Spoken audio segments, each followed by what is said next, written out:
I gotta ride or die.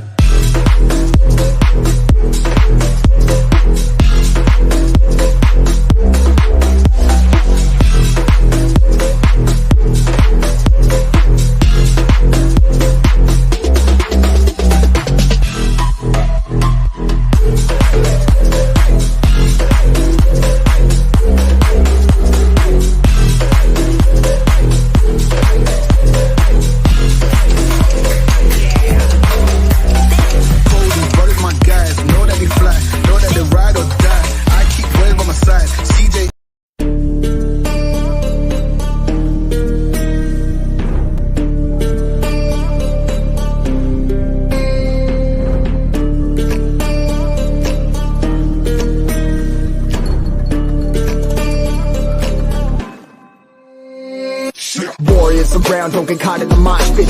Fuel to the fire, ain't nobody can stop it. Trouble in my city, but you know I'm across it. Got a 40 on my hip and I'm liable to spark it. Throw down these hits, my click is indivisible. I aim, you duck, I squeeze, now you invisible. I'm not afraid of getting physical. All these different chemicals are fogging up my visuals. Bloods on my hands, got slugs on my gunners. Yo, we notorious, we ain't no runners. Bloods on my hands, got slugs on my gunners. Yo, we some warriors, they ain't called gunners. Bloods on my hands, got slugs on my gunners. Bloods on my hands, got slugs on my gunners.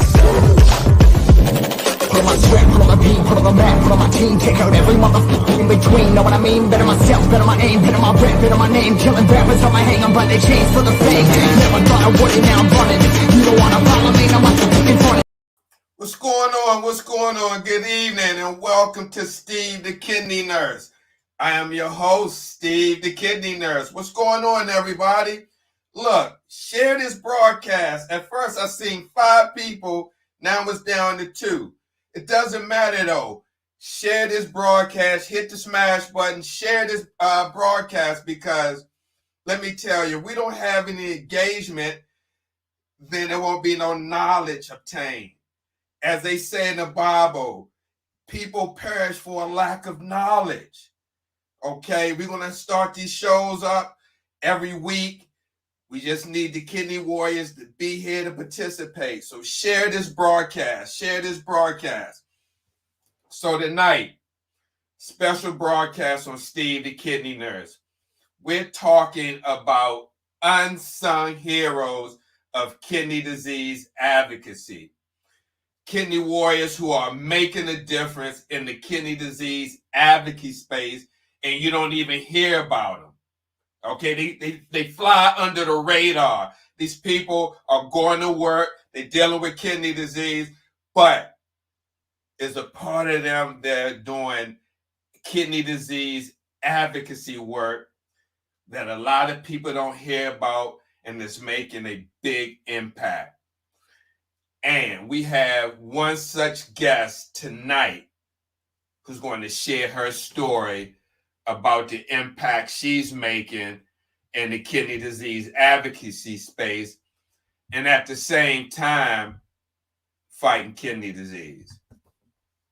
So our guest tonight, I'm happy that she's here. We've been trying to get this for the longest time, and we're finally connected and able to have this show tonight.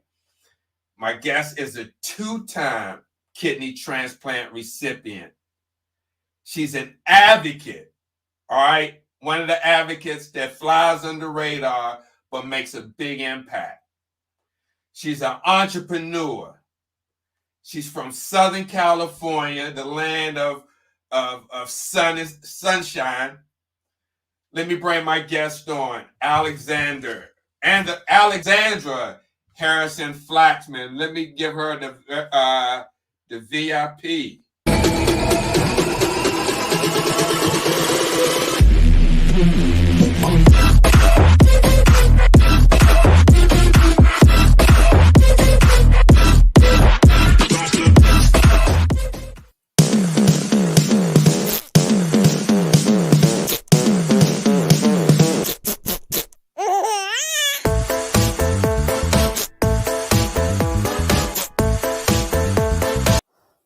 Hey, Alex, how you doing? I'm doing good, Steve. Hopefully I can live up to that introduction. That's what everybody say when they hear that. No pressure. Yeah, yeah, you gotta thank our graphic designer Jared Brown. I'm impressed, very impressed. Yeah. So how's it going this evening? I am doing well. As you said, I'm in Southern California where it's not so sunny today. We had some rain, but can't Okay. complain. Okay. Have you been impacted by any of the forest fires that's been taking place out there? Fortunately, no, not this year. We did have some issues last fire season where we did have to evacuate, but knock on wood, we've been okay this year. So, Alex, like I said, I mentioned you're a two-time kidney transplant recipient. You're an advocate, entrepreneur. Let's just start from the beginning. I know off camera you mentioned that you battled or dealt with chronic kidney disease your whole life. Mm-hmm. Yeah, that is correct. So, at what age did you realize you was dealing with a chronic condition that would eventually have an impact for the rest of your life? So I was born with kidney disease. So, like you said, it's literally been my entire life. Fortunately, I had parents who tried to let me live as normal of a life as possible. So, unless it was something I really wasn't supposed to do, they didn't hold me back. And it wasn't until I was probably 6 where I really started to have to make adjustments in my life. And when I say I had to make adjustments, I mean my parents had to, do things for me.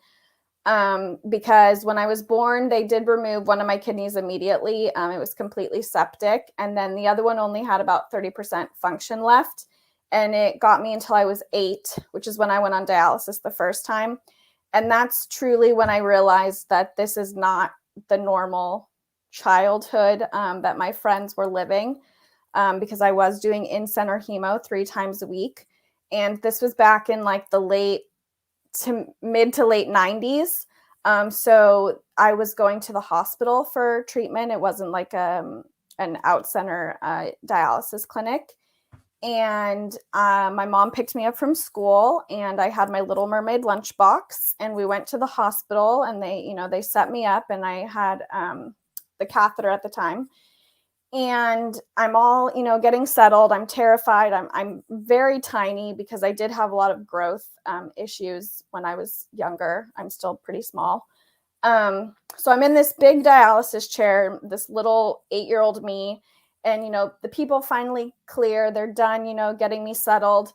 And I realized, and I remember this moment vividly, that I look around and on each side of me are 2 prisoners also getting their dialysis with armed So you guards. didn't go to a pediatric I was unit? not at a pediatric facility. Also receiving their dialysis because they need it too, with armed guards, handcuffs, all of it. And my mom was mortified, but that's just how it was. So that was definitely a turning point for me. I worked in the unit where we had prisoners come in, so I definitely understand. Yeah. So as an 8-year-old, that was definitely very traumatizing. Mm-hmm. Yes, we'll use the word traumatizing for sure. So we ended up switching my schedule so that I would, get to go at a different time, because that's not something that anyone at any age wants to go through, going to dialysis, but especially as a child, being in that already traumatic atmosphere, just having that much more pressure was a lot. So I was on dialysis for just over 2 years when I got my first kidney transplant, and it was from a cadaver. It was actually from a girl who lived locally. I was in San Diego at the time, and she had passed away in a car accident. And we actually had my mom scheduled to give me a kidney for 3 weeks later when we got the call. And because I was so young, the doctors kind of ran all the pros and cons versus, waiting and just getting the transplant from my mom as scheduled, or taking the cadaver donor. And we had decided that because I was only, 11, that it made sense to take that kidney and potentially save my mom for a later time. So that's what we did. And I got that kidney, and it worked great for a while. And then I, became a teenager and did not take the best care of myself, admittedly so, and didn't take my meds. That's when I was like, I really don't like not being like the other kids. They don't have to take meds all the time. They don't have to watch what they eat. They don't have to go to all these doctor's appointments. They don't have, weird scars and lumps and all of these things that I have. I want to be normal. So I did not take excellent care of myself. And it took me a long time to admit that out loud, let alone admit it to myself. But I did lose the kidney at 18, and I went back on dialysis in center hemo. I wasn't a candidate for PD just because I have a lot of other abdominal issues. So there wasn't any room for me to do PD. And at-home dialysis wasn't really discussed as much back then in the late or early 2000s. You're right. So, exactly right. Yeah, so in-center hemo was really the only option I was given. So I did that. And when I first went back on dialysis, because I was 18, I did have the choice to, stay at the pediatric facility because I was 18 and I could stay there till I was 21 or 25 in some areas, or I could age out and go to the adult facility. And I decided to stay with the pediatric one for a little bit just because I was not in a good place mentally, physically, emotionally, and it just didn't seem right to uproot my care during such a, trivial time in my life.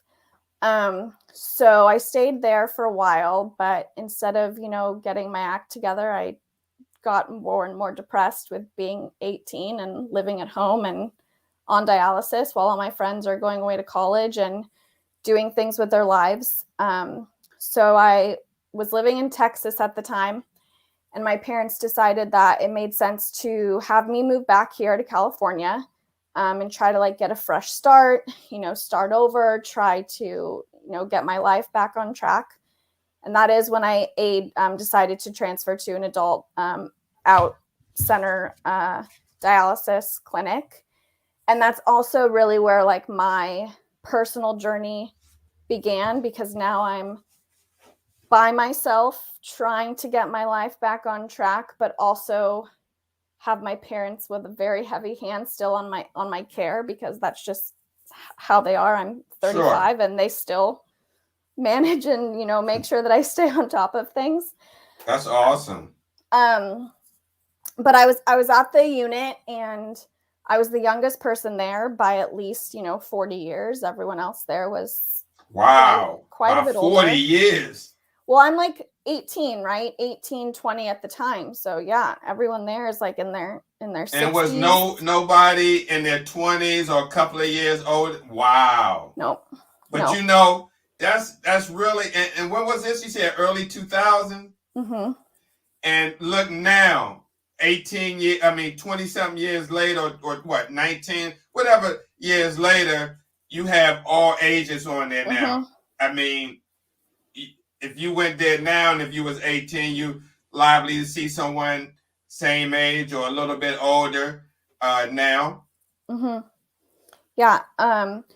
So when I started there, I had an amazing tech. He took great care of me. I had a fistula, and so he knew how to get the needles in. He knew when my blood pressure used to run very low on dialysis, scary low. Most people would be like, she is not okay. But he just knew that was how I was. And, once we returned the blood and got me some fluids, I would be okay. And so he just really knew me almost as well as I knew me. And he had taken care of me, 3 days a week for almost 5 years at this point. Mm-hmm. And I came into clinic one day, and they decided that they were going to start doing rotations, which in theory, I totally understood. What happens if, he's out sick or something happens, like things change, you got to be prepared. And I understood that concept. But they wanted this other person to just start taking care of me, not to like shadow him for a little bit or, observe, just like start taking care of me. And I'm very observant. I watch everything. Even if you think I'm not paying attention, I'm paying attention. And the person that they wanted to start taking care of me, I knew had a track record for infiltrating needles. And I'm like, no, absolutely. I don't mean to be laughing, but not. I hear that story a lot. I mean, a new person or someone that other patients don't want, they try to pawn that person off. So I tried to reason with the charge nurse that day, like, hey, I get it, but I'd really prefer somebody else to shadow, my tech for a few days. And they just really didn't want to work with me, and they just aren't having it. And so I was like, well, it's my body, and I'm not gonna just let you guys tell me what to do. And so then my nephrologist came in, and he was like, this really did happen. He was like, you can either sit down and shut up, or you can not get your treatment today. And I was like, well, then I guess I'm leaving. Whoa. So I left, and I went to the emergency room, and I explained the situation. I was like, I need to get dialysis. I can't just not get it done. And it was a Saturday, and I only remember that because that would be my longest gap without it, going from Saturday to Tuesday. So I was like, not getting it is not an option. It's not like I'm just going to come back in, a day. It's going to be 3 days before I would get treatment again. Mm-hmm. So I got my treatment for that day at the emergency room.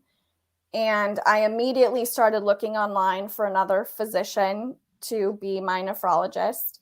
And because I observe everything, I had, seen other doctors that had come in to see their patients, and I'd made mental notes like, oh, I like the way that he does this, and I like the way that she does this. And, he seems competent, and like he listens to what his patients have to say.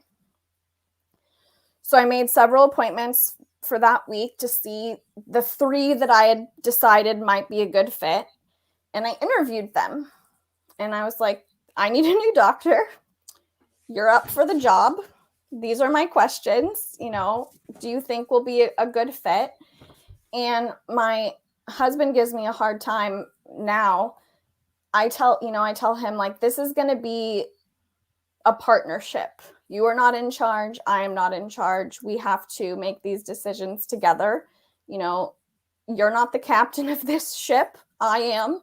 But I will take, what you have to say, into account. But at the end of the day, if I'm not comfortable with something, and I know my body and I know what I've been through, that needs to be listened to.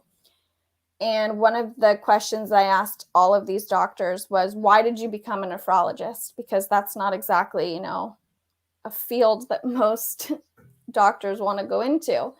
And he told me that he wanted to be in a field where he got to build relationships with his patients, and he got to hopefully see them get better.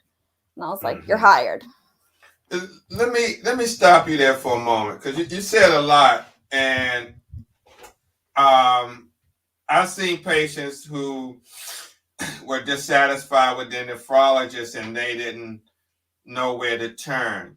Now, just let me ask you this. What would you suggest because I know when you go see other nephrologists for second opinions, they may or may not ask you why you leaving your old nephrologist, and they may call to get some type of feeling from the other nephrologist on anything going on. But with that being said, what do you suggest to patients who try to do that but are being labeled as difficult to work with from the previous nephrologist? What would you suggest? Yeah, and it's funny you say that, because I definitely was labeled as difficult to work with, because I think based off the other patients that were in the unit, you know, like they were older. They weren't asking the questions that I was asking. They weren't putting up the fight that I was putting up. They weren't, like, I was still trying to have a life. I was working, Sure. I was trying to go to school. Dialysis was not going to be everything that controlled my life. And so the social worker there, we definitely butt heads. So I knew that if anyone were to say, you know, hey, how's Alexandra as a patient, it was going to be like, ooh, not good. Mm-hmm. And the physician that I ended up with did ask me, why are you leaving your other doctor? And he was a well-known doctor in the community. And I was like, he does not listen to me. He doesn't take what I have to say into account. He is very his way or the highway, old-fashioned, doesn't want to look into other options. And Sure. I need somebody who is willing to go the extra mile and not just, you know, because it ain't broke, don't fix it. That's not always the best answer. Sure. Absolutely. So I would tell someone, if they were facing that same issue, like, you're not being difficult. You're standing up for yourself. You're advocating for yourself. So keep doing that. And you know what, Alexandra? I think some patients don't realize, and this is what I try to come across with some of my education moments, especially when I'm talking about the consent form and that whole process, the admission process in outpatient. I mean, for a lot of patients, that first day of outpatient dialysis can be really tough. They can just got discharged and feel weak and tired, and someone else is there with them and signing the papers, or they could just be there. It could be anxious. The point is that it's a lot of information to read and to cover, and in that packet, especially where it has the patient's rights and responsibilities, it states that patients have a right for outside opinions, or if they're not happy with their treatment, to be involved in their treatment plan. If their doctors say, hey, I'm just using an example, a doctor say, I want you to run 4 hours, but if you've been on the machine and you're running 4, but you start cramping at 3.5, like you say, you know your body, and if you're looking at your labs, let's just say one is ordered to run 4 hours, but then they decided, let me see if I did 3.5 and monitored my labs, if it would still come out the same, as if I would get the same adequacy as 4 hours. And if you come to that conclusion where it's true, and it's like, I get the same adequacy at 3.5 that I would at 4, I feel lousy at 4, but I feel good at 3.5. You had a right to confront the doctor and say that. And possibly, if you don't want to run 4 hours, I mean, technically, one doesn't have to. Mm-hmm. I just wanted to put that out. No, and it's funny that you say that, because I ended up making the switch to the new physician. I went to a new clinic under his care, and at that point, I'd probably been on dialysis for just over 5 years. And when I first started, I was running 4 hours, and especially at this time, I lost. Go ahead. No, I'm just going to say, I didn't mean to interrupt you. 4 hours, as small as you are, 4 hours. And when I was on dialysis at my worst unhealthy phase of dialysis, I think I weighed barely 79 pounds. Wow. And one of the first things that I asked my new doctor, because I tried to tell the old one, like, 4 hours seems like a lot. Like, this guy next to me weighs like 200 pounds and he's running 4 hours and he's diabetic and hypertensive and I don't have any of those things. Like, there needs to be something that we could do. And for him, it was very much, that's the standard of care. That's just how we do things. So when I did move to the new physician and the new unit, the first question was, I don't want to do 4 hours anymore. It's too much. And I ended up getting down to 3 hours and 15 minutes. But I feel like, a lot of patients don't even know that that's an option. There needs to be, like you said, more education. about that, like knowing what kind of Mm-hmm. questions to ask.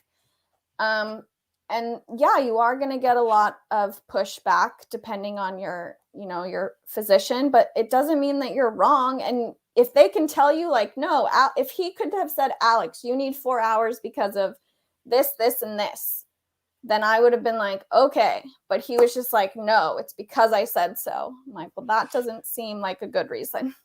Yeah, absolutely. It doesn't give you any choice in being a partner in your care when that's always supposed to be the case. I mean, they don't,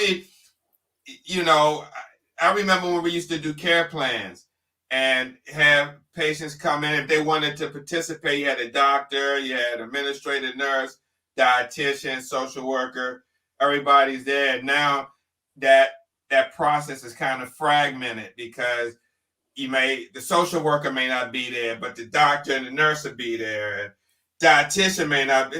I mean, it's just so much now. I appreciate you sharing that experience. Now, lead us up to your second transplant. So once I got to my new doctor and my new clinic, I also was still dealing with the emotional, mental aspect of losing the first kidney and knowing that it was my fault. And I wasn't prepared I was still punishing myself, thinking like, I don't deserve another transplant. Like, I made my bed, I got to sleep in it. And it wasn't until I got the new physician that he was like, why are you still on dialysis? Like, why aren't you trying to get a transplant? You're 24, 25 years old. What are you doing? And I was like, well, this is my situation. I'm too hard on myself, and I'm worried that I'll make the same mistakes. I am worried that they'll deem me not eligible. Like, I don't really have an answer to that question. Right. So he was like, you need to start learning to forgive yourself. You're not that same person anymore. You need to realize that you made a mistake, and you've acknowledged that, and you won't make those same mistakes again, because the fact that you can admit that you have that fear shows that you have grown. So I started looking into getting relisted. But because of my first transplant, I ended up being highly sensitized. And so a lot of the transplant centers that I tried to get listed at were just like, no, you're never going to get a kidney. So they wouldn't even list me. So I finally ended up at Cedars in LA, and they were like, yeah, this is going to be really hard, but we're going to make it happen. And so I went through plasmapheresis, IVIG, rituximab, all the cocktails of meds that you could possibly imagine to try and, prepare my body for transplant. And I was still really nervous because, I was used to dialysis. I'd been doing it for a long time. It was part of my life, and I was okay with that. And I got a couple of calls for a kidney where I would show up, and it would end up not, the cross match would come back, and it would be like, no, it's not going to happen. And I'd go home, and I remember telling my mom that I can't do that anymore. I can't get the call and then tell me that I'm not going to get the kidney. Like, that's a lot to deal with emotionally. I don't know how other patients have dealt with that, but for me, it's like you try not to get your hopes up, but you do, and then they come crashing down. So I was like, I can't do this anymore. And I was, going through all the workup and trying to get listed at multiple centers. And I ended up finding out that I had thyroid cancer. So they wanted to take me off the list and, deactivate me. And again, my new, community nephrologist that I had ended up with was like, please don't do that to her. She's been through so much. Can we just go through all the treatment, reevaluate in a year? Do not, make her be inactive they wanted me to be inactive for like 3 years before they would reconsider. Let me ask you something for a moment. Wow, you said a lot there. I'm sorry if I'm talking too fast. No. I appreciate you being candid and sharing your story. So you said you dealt with throat cancer. Mm-hmm.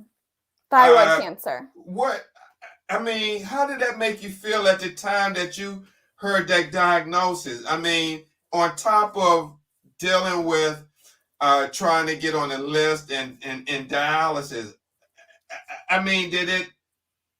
I'm sure that was a big impact or blow to you to hear that.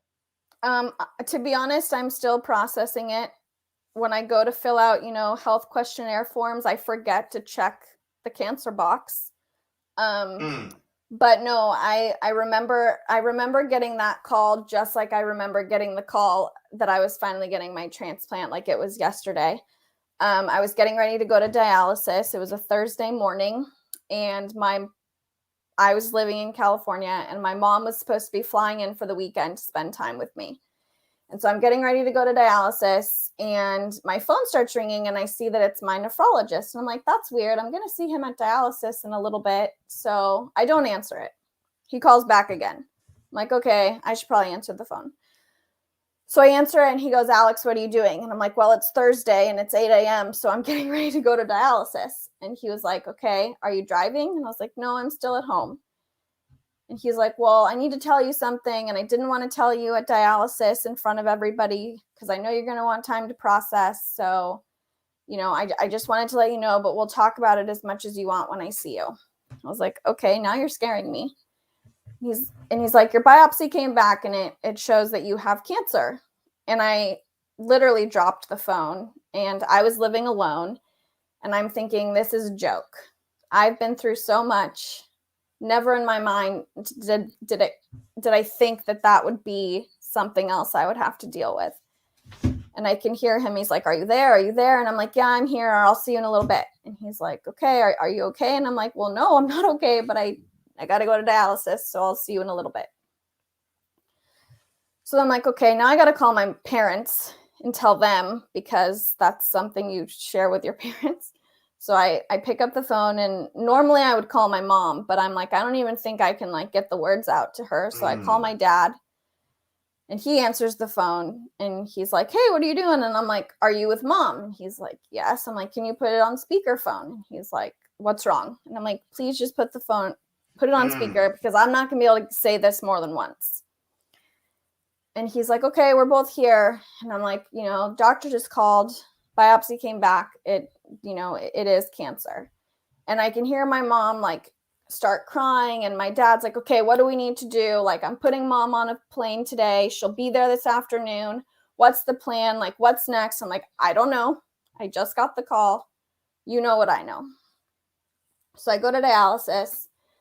I talk to my nephrologist, and, we put this plan together. And by the end of my dialysis treatment, my mom is in town. My dad got her on a plane and got her there to be with me. And that's awesome. They truly, not to get off on a tangent, but I would not be where I am today without my parents. I can't imagine going through this without a support system, let alone them. No, I'm going to try not to get emotional, but no, I can understand. It's, it's a lot to be a parent in general, but I can't even imagine having to go through what they've gone through with me. Sure. So I had surgery. I had, my thyroid removed, partial lymph nodes removed. I went through radiation. I did a couple rounds of chemo, very aggressive treatment, because we were not going to risk anything, causing problems. Yeah. Mm-hmm. So then a year later, I went in for a full scan, and it came back clear. And they were like, all right, we can put her back on the list. Wow, that's awesome. And so the diagnosis was December of 2011. I had surgery in December and January. So January 2012. So February 2013 is when I went in for the full scan to make sure that, everything was good. And then fast forward May 2013, Again, my mom just happens to be in town because it just seems to always work out that way. And she's in town because I was working on a charity function that I was part of a committee for. And she came to help with that. And I'm in the hotel and I'm like putting together goodie bags. And I look at my phone and I have like 6 missed calls from Cedars, but there's like terrible reception in this hotel. So I go out into the lobby and I'm standing in the middle of the lobby, like holding my phone up, trying to get reception. And I have a voicemail and it's like, "Hi, Alexandra, this is Jennifer, the nurse coordinator. Can you please call me back as soon as you get this? It's urgent." And I'm like, okay, I did just have labs done. So it's either my labs are really, really bad or they have a kidney. So I'm standing in the lobby and I'm calling back and she answers the phone and she's like, "We have a kidney for you." I'm like, okay, I need to think about it. And she's like, "Excuse me?" I'm like, I need to think about it.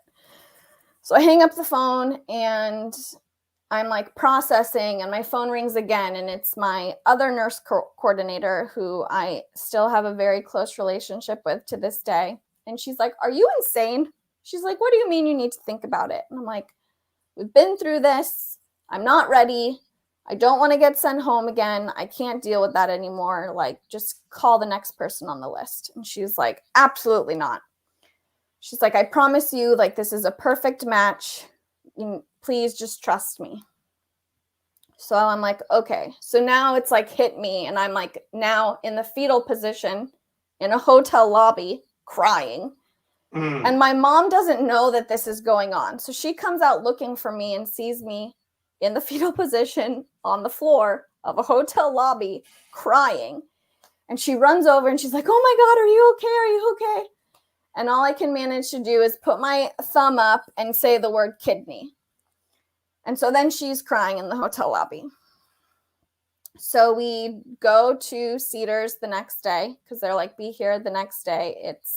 So that would have been May 17th, 2013. We get there 5 a.m. I call my best friend, Tori, to come with us because I don't want my mom to be by herself. And it doesn't make sense for my dad to fly in because we don't know what's happening yet. So I call my friend. I'm like, "Hey, can you just come to the hospital with us so that you can be there? My mom doesn't have to be by herself." And she's been my friend since we were like 5 years old. So she's like a sister. So she comes and we're all waiting, for that final cross match to come back. And it's getting into like late into the night. And the kidney was coming from, I ended up finding out it was coming from outside of Omaha, Nebraska. And I'm sure you already know, but they can't remove any of the organs until they've all been placed. And so they were trying to figure out where the lungs were going to go. And that was causing issues, I guess. And so the surgeon comes in, he's like, "Surgery's not going to happen tonight. Your mom and your friend should go to the hotel and just wait. It'll probably happen tomorrow." I'm like, "Well, can I just go home because I don't want to be here anymore?" So they leave and they go to the hotel and I'm there in the hospital and eventually I fall asleep. And at around 5 a.m., the nurse comes in frantically and she's like, "Okay, we got to get you to pre-op. It's here. We're doing the final testing. It's time to go." And I'm like, "My mom's not here. I can't leave yet. You have to wait." So I call her and I'm like, "They're taking me into pre-op. You need to get back here like ASAP." And I can hear her banging on the door. And she's like, "Tori, get out of bed or I'm leaving without you." So they make it in. We're in the pre-op. We're still waiting. We're waiting. Like you could hear a pin drop. It's so silent in there. We have been waiting in there for hours at this point. And just hanging out. And I'm about to, just walk out and leave. And it's my mom, Tori, and I, a nurse, and the anesthesiologist are the only ones in pre-op. And the phone rings. And it's like an out-of-body experience where like, the phone is ringing, but you don't know if it's actually ringing or if you're imagining it. And the anesthesiologist answers it. And all he says is, "It's a go." And so I'm crying. My mom's crying because that means that everything's come back positive and it's going to happen. Tori was wearing a sweatshirt this whole time. She unzips her sweatshirt and she's wearing a Hello Kidney t-shirt underneath. And that they took me into pre-op, and I woke up, 8-9 hours later with a kidney, May 18th, 2013. Wow, congratulations. Wow. Thank you. So about 8 years. Well, going on 9 years. Almost Huh? 9. Almost 9. Almost 9. Wow. Wow. Yeah. So let me ask you, when did the advocacy start? Yeah, so that started when the doctor told me to sit down and shut up. Oh, well, I'm sorry. Let me be very clear with that. When did you started working with the organization? Yeah. So when that happened, I realized that this was not okay, and I can't be the only person that this is happening to. So I had already kind of been involved with the National Kidney Foundation, just going to walks and, support groups, but not really a whole lot.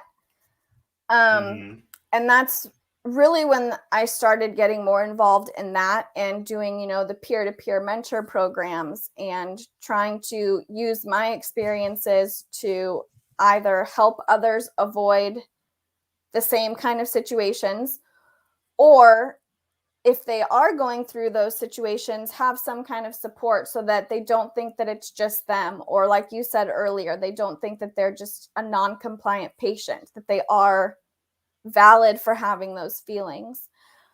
So then when I finally got the transplant in 2013, and since you're a nurse, when you're on dialysis, like, it's hard to travel and make arrangements to do all that, especially when you just don't want to deal with different facilities. So when I finally got my kidney, I was so excited to travel and do all the things I hadn't done for 9 years of being on dialysis. And my first trip that I did, other than going home for the holidays at Christmas and not having to do dialysis, was I attended the National Kidney Foundation Patient Summit in Washington, D.C. in March that they do every year. And I was so nervous because I thought, who's going to listen to what I have to say? Like, these politicians don't care about my struggles. I was so nervous. I didn't think that I would enjoy it as much as I did. And it really just ignited this fire inside of me of, this is what I want to do. This is how you make change. And so I got even more involved with the National Kidney Foundation and a couple other smaller organizations, just doing as many advocacy events as I could, from, health fairs at, the little farmers market, educating people about kidney disease and the signs to look for and how to manage it and what questions to ask your doctor, to attending the summit in DC every year until, the last 2 years because of COVID. But just using like I said, my experience and my hurdles to make change. And then in 2019, the years are kind of running together, but right. I want to say 2019, I actually got introduced to CareDX, which I'm the community engagement manager at CareDX. Okay. And they were kind of starting this coalition for the immunobill, which I'm sure you're familiar with. When you get your transplant, you get Medicare, but that only covers your meds, for 3 years. And then it's like, okay, good luck. So that was like one of my biggest projects when I was doing, the advocacy meetings, was there needs to be better coverage for patients to get their meds, because there were so many people that I'd seen go back on dialysis simply for the fact that they couldn't afford their medication. And that, just did not sit right with me. Like, it didn't make sense. Like, they're going to lose their kidney, but you'll pay for them to go back on dialysis, but you won't just pay for the meds. So I got involved with Honor the Gift and sharing my story with my own loss of drug coverage and kind of just paying for my meds out of pocket and hoping for the best. And then in December of 2020, the immuno bill ended up getting passed. And I remember being at home for the holidays and watching it play out on my phone and like thinking, oh my gosh, I can't believe that my little sliver of a part of this has changed such a huge hurdle for so many patients to come, a battle that they will never have to worry about. And that was a really big moment for me. Like, I still think about it and I'm like, did that really happen? Like, a bill got passed because of something that I got to be a part of. And I got to work alongside so many other amazing patients that have awesome stories just like I do. And I don't know, about you, but I feel like the transplant community is such a large, tight-knit community that when we're in trouble or we need something, we all just rally together. Mm-hmm. No questions asked. Like, we're there for you because we've walked that walk and we want to help you walk your journey. Yeah, we got a comment from Jim Benson, who is CEO of the transplant journey out of Connecticut. She says, Honor the Gift was instrumental in passing the bill for kidney patients. It truly was. It was a group effort of so many partners and patients sharing their story and really just creating this wave for this much needed change that had needed to be changed for a very long time. And I think it took all of us coming together as one to finally make that happen. Mm-hmm. So let me ask you, how instrumental has it been for you working with CareDx? I feel really lucky because it doesn't feel like a job. So when I got introduced to CareDx a really long time ago, and then I got involved in Honor the Gift, which they were involved with, I started thinking, like, this company is amazing. The work that they're doing for transplant patients is truly groundbreaking. And I had made some contacts there and I kept in touch with them. And I was like, I really want to be a part of this more than just, a patient advocate or a volunteer. Like, I want to be part of this community. And so in 2020, last year, during the midst of COVID, I got brought on as their community engagement manager to help run a lot of our direct-to-patient initiatives. So a lot of the webinars and stuff that we do to get that education out there, so that there's quality information. There's a lot of bad information out there, especially on social media. It can be hard to navigate what's good and what's bad. And it's really been amazing to be able to be part of an organization that's making sure that even though we're still, especially, because we're immunocompromised, we're that population that's still not sure if we're allowed to be part of, the world again, or are we still supposed to be inside, and still providing education and information in a place that patients can turn to when they don't know what they're looking for. Sure. And I've seen your work. You do some amazing work. But I had something on my mind I was going to ask, and it just slipped that quick. Oh, with CareDx, and it just went away again. It'll come back to you. It was a question I wanted to ask you. This is the question. Do you think there needs to be more emphasis placed in the on transplant education? Yes, 100%. Based off what I saw and I went through when I was on dialysis, transplant was not brought up until I moved to the new clinic. And it was really just because I believed that my physician at the time wanted to see his patients get transplanted. He didn't want to see them on dialysis forever. And I will say that patients who I've talked to now that are on dialysis, I think it's gotten better than it used to be, but it's still not where it should be, if that Sure. makes sense.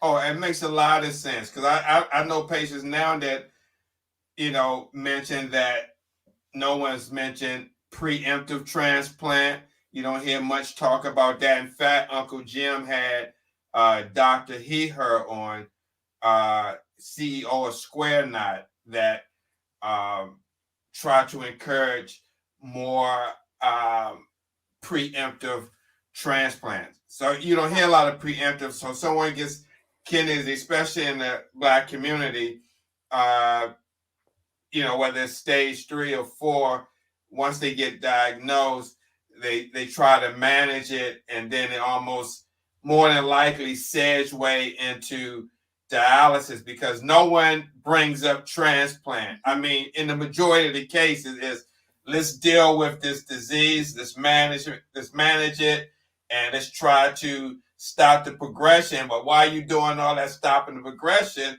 you could be talking about transplant at the same time. It could be kind of like, dual conversation. We could talk about management of my kidney disease and this, but let's also have a backup plan where if somebody wants to donate to me or I can get on the transplant list, let me try to do that before even touching dialysis.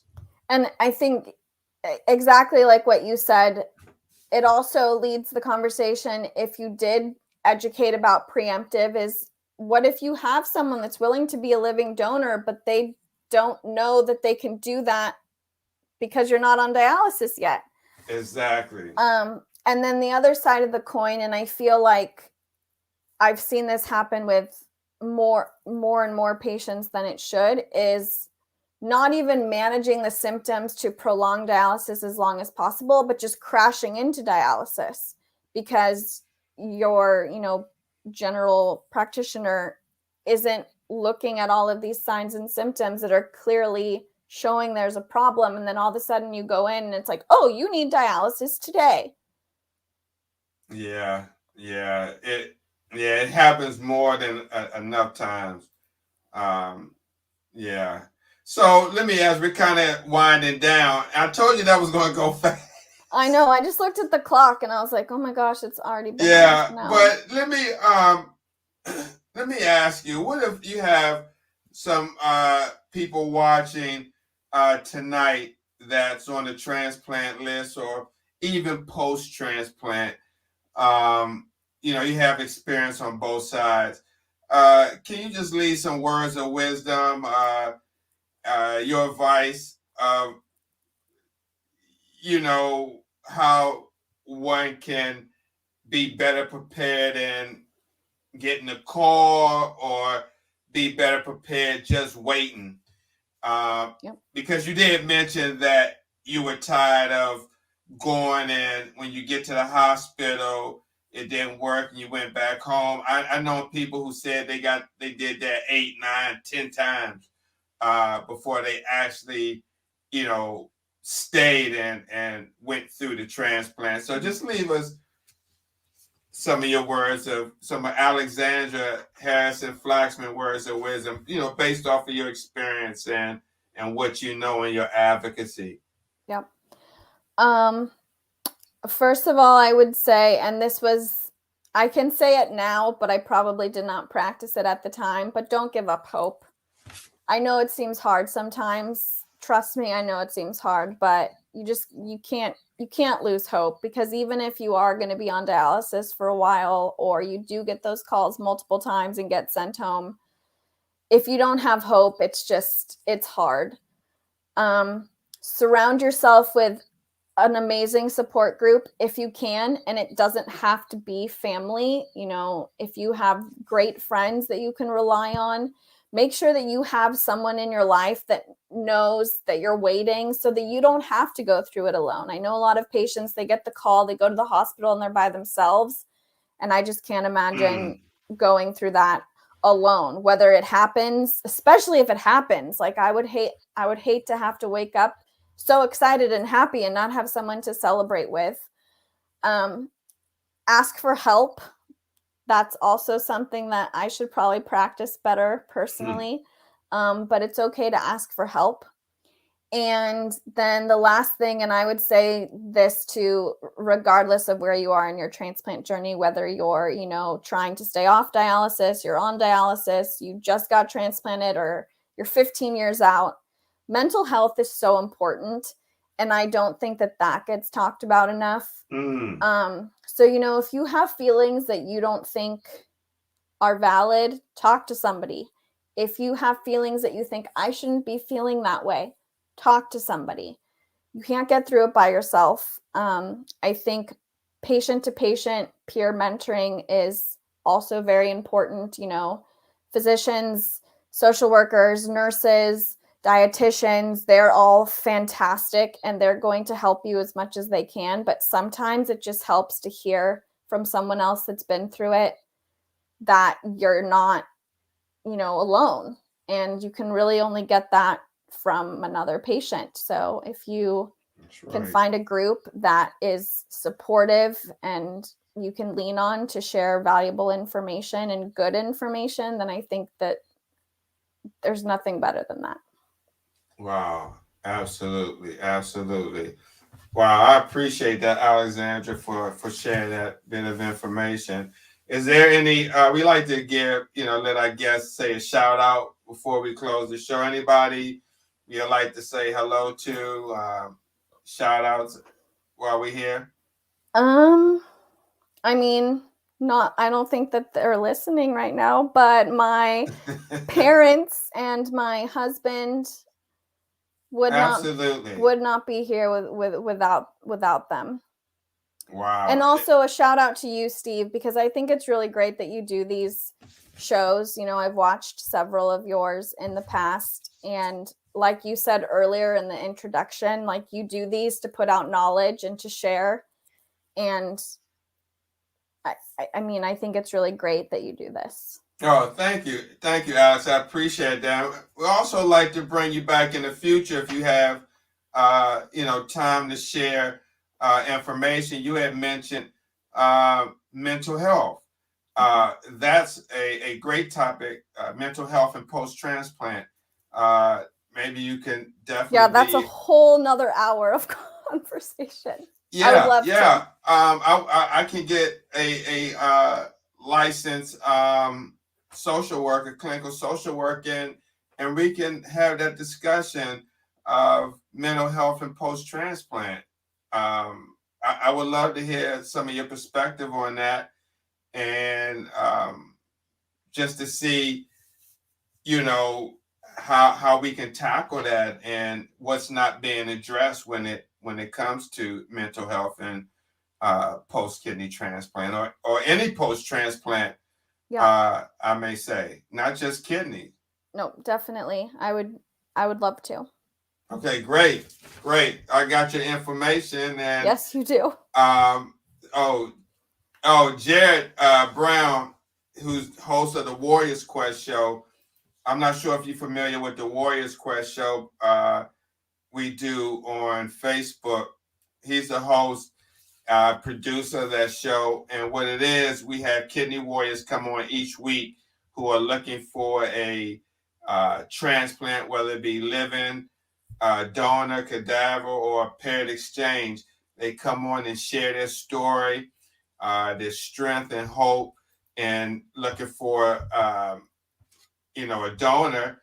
And that's amazing. We also give them the opportunity to list their information. So someone happens to see the show, the post broadcast, and they like the story, they're able to reach out and possibly become a donor. So we always bring on guests who's had transplants as co-hosts alongside with him to share a little bit of their story and to also give hope and encouragement to the guests who may be on there sharing their story. So he definitely like to reach out to you. If you get any text on Facebook from Jared Brown or anything from the Warriors Quest show, he's affiliated with Urban Health Outreach Media.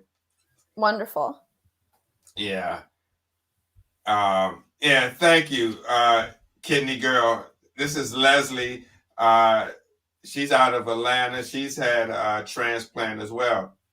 Okay. So yeah, and Jim Benson, transplant pancreas recipient, also CEO of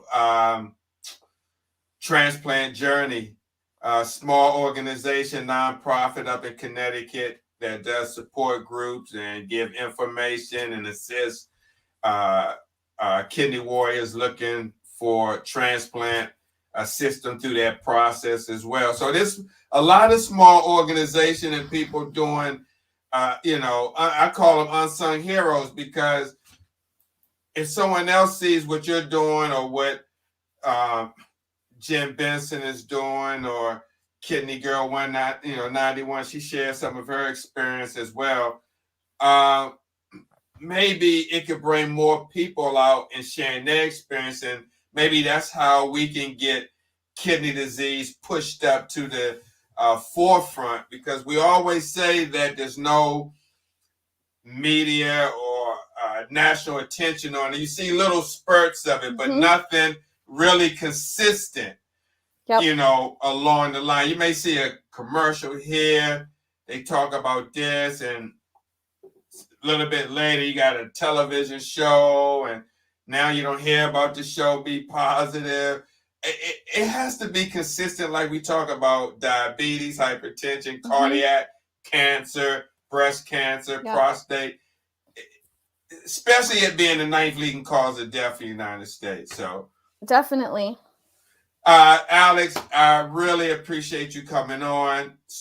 Thank you so much. And I will reach out to you for this show on mental health and post-transplant and pre-transplant. Come up with a date. That sounds great. This hour flew by. Oh, absolutely. Absolutely. So thank you for coming on, and I'll be talking with you soon. Sounds good. Thanks, Steve. All right. Take care, Alex. Good night. Bye. Bye-bye. So, guys, this was a awesome show. I want to thank you for coming on. And as Alex mentioned, patients, when they get started, they don't get the information, don't know about transplant treatment options, especially when they first get diagnosed with kidney failure. It's like a fast race. But you don't have to go through that if you get this book, How to Survive Outpatient Hemodialysis, a guide for patients with kidney failure. I authored this book. It is packed with a lot of information that you need to know. Once you start, it takes you right when you get at the front door of dialysis, and it takes you through that process. Right before you get in the clinic, you will know what's going on and what to expect. I also have in the back information where I have organizations such as Jim Benson and the Transplant Journey, Ken Bressler of Kidney Solutions, the Wellness Coach, Dad Vice TV, the AAKP. So pick up this book, www.stephenlbelcher.com, or go by your nearest Amazon or Barnes & Noble. I'd like to thank everyone who commented and watched the show. Jen Benson, Jared Brown, Kidney Girl, a.k.a. Leslie, Tom, Jonathan of Hope with Jonathan, and anyone else that I may have missed and who was watching the show. We see you guys next week or maybe sooner. Tune in Wednesday. I don't know the date, but this Wednesday at 8:30 p.m. Eastern Standard Time for the Warriors Quest show with Jared A. Brown. See you guys then. Take care. Peace and blessings. I'm out.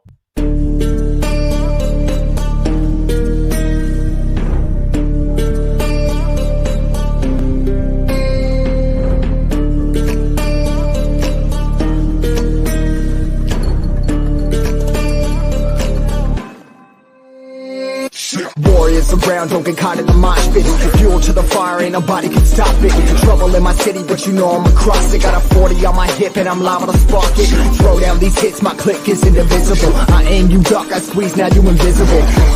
I'm not afraid of getting physical. All these different chemicals are fogging up my visuals. Bloods on my hands, got slugs on my gunners. Yo, we notorious, we ain't no runners. Bloods on my hands, got slugs on my gunners. Yo, we some warriors, they ain't caught gunners. Bloods on my hands, got slugs on my gunners. Bloods on my hands, got slugs on my gunners. Put on my sweat, put on the beat, put on the map, put on my team, take it. Brothers my guys, know that they fly, know that they ride or die. I keep boys by my side, CJ Ike, now I gotta roll with ice. Cold, these brothers my guys, know that they fly, know that they ride or die. I keep boys by my side, CJ Ike, now I gotta roll with ice. Ride or die, ride or die, ride or die, ride or die, ride or die, ride or die, ride or die, ride or die. Cold, these brothers my guys, know that they fly, know that they ride or die. I keep boys by my side, CJ Ike, now I gotta ride or die.